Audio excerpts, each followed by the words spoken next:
That was Kwabena Donkor on oil revenues. Let's go back to the statement issued by the Ministry of Energy, debunking claims by the minority in Parliament, and it states the Ministry of Energy rejects the minority in Parliament's assertion that different timelines have been given from different outfits in respect of the schedule of work. This is false.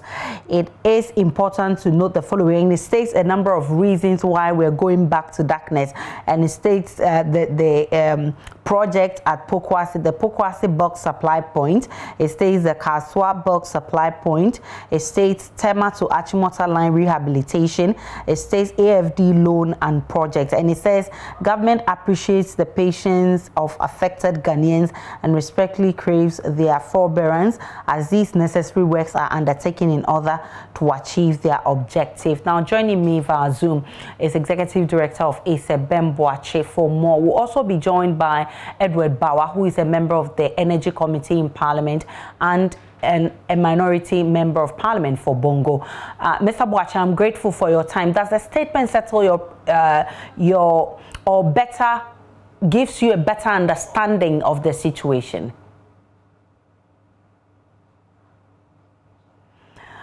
We lost Ben Boakye there. We'll try and bring him back. And if Edward Bawa is there, Mr. Bawa, the Energy Ministry is debunking your claims in your press conference yesterday. What do you make of this latest release by the Ministry of Energy? All right, we'll bring you that conversation shortly in the bulletin. But the private sector is being urged to get involved in the country's bid to fight malaria, just as is being done with COVID-19. Though the Ghana Health Service is making some strides in keeping the disease in check, statistics show millions of people in Ghana are still coming down with malaria each year, with 308 deaths recorded last year alone. We'll bring you the story. I'm told Ben Boakye is back on the line. Mr. Boakye, I earlier asked whether this explanation by the Ministry of Energy gives you a better understanding of the situation at stake. I think we are pretty much aware what the situation is. And this competition or this new release is not different from what we do know. I think what really is different is that this time around we have a document, stating timeline. It was statement after statement orally given to us.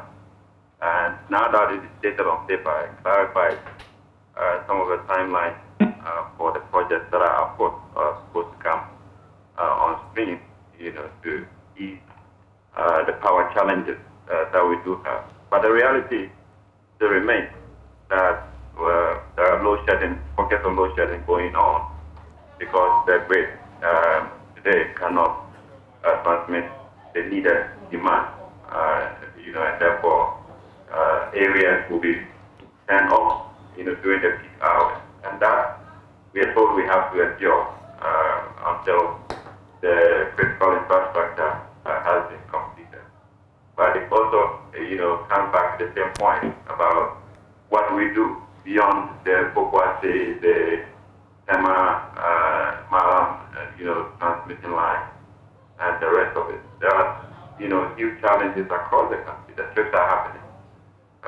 And, what is the roll-up plan to ensure that we can safely evacuate power to the consumers in the short to medium term? And I think it really demands a much more robust assessment of what the problem is and how much is required to be able to fix it into the future. And that's what we consistently fail to do. So we wait for one problem to emerge and we address it, and another emerges, and then the cycle continues. What should have been the ideal situation, Mr. Boakye? I think now we are in the problem. The problem is that you can't have a transmission system meeting the need. So the situation we are in is to have a more lasting solution that addresses it holistically.